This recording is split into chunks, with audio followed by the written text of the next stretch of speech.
rushing formerly number 3 ranked Ole Miss. Still haven't got to them yet. We got Florida State down 1 from 11 to 12. We've got Northwestern up 3 from 16 to 13.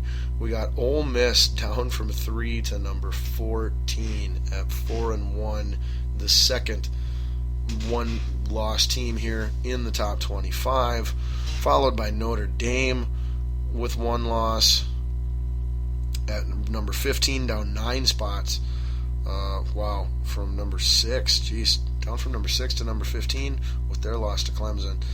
And then we have Stanford up 2 spots to 16 from 18 last week. We got USC at 3-1, staying put at 17. Michigan up 4 spots, 4-1. They are ranked 18, 22 last week. Georgia falls 11 spots down to number 19. Previously last week they were number 8, obviously. And then UCLA, your biggest dropper of all, dropping 13 spots. This week they are 20. Last week they were 7. They are 4-1.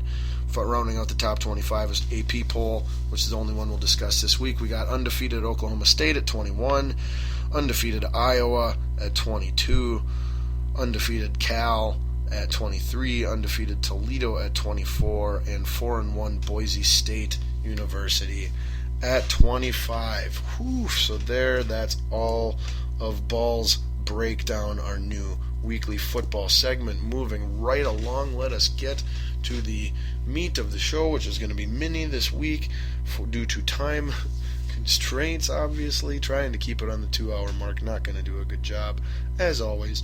But we must get to the meat of the show, the heart of the show, the core, the main shabaj, and we devote this week to the beginning of the NHL hockey season. That is right.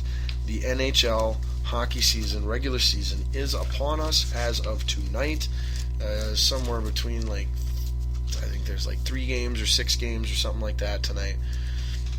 None of which include my and possibly your Minnesota Wild. The Wild start their season tomorrow night on the road at the Colorado Avalanche. Expect the Wild to be fairly good this year. Everybody's curious which Devan Dubnyk we're going to get. I would expect to see the Devan Dubnyk that we had for the majority of, almost all of the regular season last year as the guy that's, playing maybe a tiny bit less, mind-blowing numbers, but still one of the better goalies in the West for any West team. Whereas the Colorado Avalanche, they kind of go year to year to being pretty good to being really stinky. They were not good at all last year. I do not think they're going to be very good again this year. So look for your Wild to hopefully start their season with a road victory, 1-0. It is definitely a team they should beat. They are more talented than across the board, top to bottom, regardless of it being in Colorado on the road and the elevation, whatever. The Wilds looked good in the preseason as well.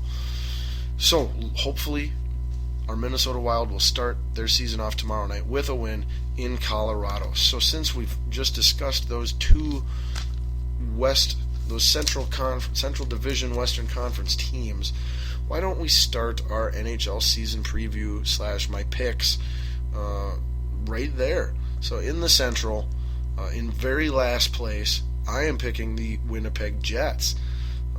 I don't know. They were obviously really, really terrible when they came to town in the preseason, if you were a Wild fan and caught that game. Nothing about them really blew me away last year. They seemed just more scrappy than anything else. But what I read and the little I do know about hockey, they just don't seem to have the talent or really the direction or the identity. So I'm going to pick them to be in last place in that Central, worse than last year, missing the playoffs. Then also missing the playoffs in second to last place in the Central, I have the Colorado Avalanche. Maybe slightly better, but not all that improved. Then, starting my one of 5 teams, my last place, my last team from the Central, I got 5 playoff teams from the Central and 3 playoff teams from the Pacific. My last place playoff team is the Dallas Stars, from the Central. Then finishing fourth in the Central, I have the Nashville Predators. Finishing third in the Central Division, I have my and your Minnesota Wild. Just behind the second place defending champ Chicago Blackhawks. And I believe that the St. Louis Blues will again win the Central Division in the West. Now, let's go then to the Pacific Division, since we know now that they've only got 3 playoff teams as far as my predictions go. So let's start from the bottom again. The worst team in the Western Conference, and arguably one of the teams that will be competing, according to my sources, which are very trusted hockey sources, by the way, as expert as it gets. You can trust me on that. That is no BS. Wow, that was like Dr. Seuss almost. The Arizona Coyotes will not only be the worst team in the Western Conference, like I said, but they will also be one of the 3 worst teams in all of hockey, competing for the number 1 pick in the draft. Those other 2 teams being the New Jersey Devils and the Carolina Hurricanes out east in the Metropolitan Division. However, back to the Pacific predictions, Arizona Coyotes will finish in dead last, followed by the Calgary Flames, I believe, a little bit of a shocker there. And then the Edmonton Oilers in 5th place.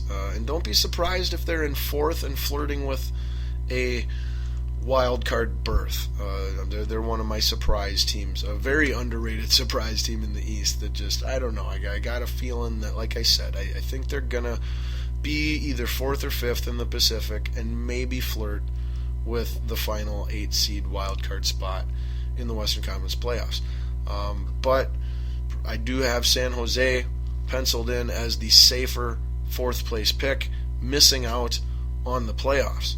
So then our 3 playoff teams from the Pacific will be, according to my elite Nostradamus-like hockey mind, in 3rd place the Vancouver Canucks, in 2nd place the LA Kings, and in 1st place the Anaheim Ducks, who my hockey sources have identified as one of the 3 favorites, best teams in all of hockey, favorites to compete for Lord Stanley's Cup at the end of the season. All right, so let's move on to the East then. I know you're dying to know. Out in the Atlantic, we will start at the bottom again, and I have your Toronto Maple Leafs surpassing, if you could call it that going backwards, the Buffalo Sabres as the worst team in that division. The Toronto Maple Leafs are crummy, and Buffalo, who I have as the 2nd worst team in that division, finishing 7th, because there are 8 teams in each of the Eastern Conference divisions and 7 teams in each of the Western Conference divisions. I have Toronto finishing 8th, flirting with that number 1 pick, but that is not one of the 3, like I mentioned, that my source had. I've got Buffalo moving up a spot into 7th, making use of their stud rookie draft pick that they got. I can't remember. I'm pretty sure they got Jake Eichel. He's going to be that little bit of difference. Don't be surprised if they move up 1 higher yet and surpass my 6th place prediction of the Florida Panthers. Would not surprise me at all if Florida ends up in 7th and Buffalo ends up in 6th. Also, that's one of the reasons I really like Edmonton a lot, is they've got Connor McDavid, number 1 picker. Yeah, I'm pretty sure he was number 1. And he should be kind of a savior, and they're in kind of a weak conference. So like I said, I could see them finishing as good as 4th behind Anaheim, LA, and Vancouver. But back to the East then, we left off with Florida and Buffalo fighting for the 6th spot. In the 5th spot, and just missing out on the playoffs, this will shock some people, the Detroit Red Wings. That is right. Holy guacamole. Most predictors have them. I mean, everybody kind of just locks them into the playoffs every year. Most things I saw had them as a playoff team. I got them just missing out. To the surprise 8 seed in the East, Ottawa Senators.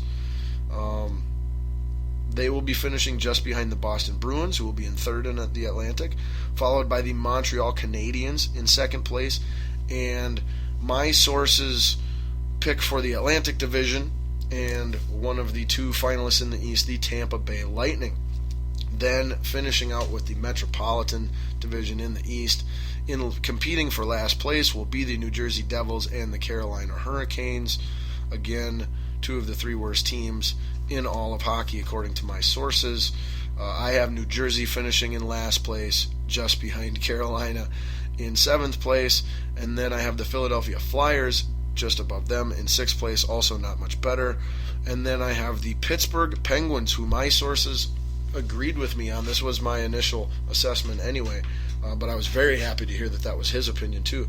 Was that the Pittsburgh Penguins are the most overrated team in the NHL going into this season, and I concur 100%, and so I have them finishing in 5th in the Metropolitan Division and sharing the fate of the Detroit Red Wings as finishing 5th in their division and just missing out on the playoffs. So my 4 teams in the Metropolitan making the playoffs would be likely your 6th seed, because I think Boston will probably be the 7th seed. Ottawa 7, Boston 6. The New York Islanders will be the 5 seed. Got them finishing 4th in their division, followed by Columbus. That is right, Columbus, your surprise team. My sources, underrated surprise team, and based off of my research, I was inclined to agree. They will finish 3rd in the Metropolitan and be the 5th seed in the playoffs, followed by the New York Rangers. They will be finished 2nd in the Metropolitan, and my source says that one of the 2 best teams in the East, one of the 3 best teams in all of hockey this year to contend for Lord Stanley's Cup will be your Metropolitan finishing 1st place Washington Capitals. Now, I am completely trusting my source on that, as everything I know about the Washington Capitals suggests that that is not a wise choice. They are masters of the choke. However, again, I'm going to trust my source. He knows his stuff. He is a foremost expert. So they will finish 2nd they will be the 2 seed in the East. Rangers will be the 3 seed. Montreal will be the 4 seed. Tampa Bay will be 1. So seeding then playoffs in the West, I got Dallas at 8, Nashville at 7, Vancouver at 6, Minnesota at 5, Chicago at 4. That's going to be fantastic for us, a first-round playoff exit. Or we finally get over the hump. Either way, do or die. That'll be nice. The Kings at 3, St. Louis at 2, and Anaheim the 1 seed. So then, come playoff time, my predictions are as follows.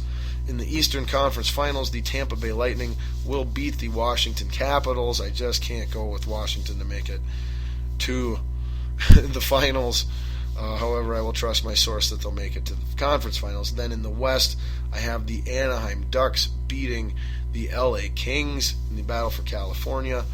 And then for Lord Stanley's Cup, my prediction is that the Anaheim Ducks will be victorious over the Tampa Bay Lightning in a warm weather, coast-to-coast ice battle for the artificial ice battle for the ages. So there is your as spot on as it could get NHL season preview. Wow, I'm actually super excited now to watch this season and see how these picks play out, and if I actually have any idea whatsoever what I'm talking about or not.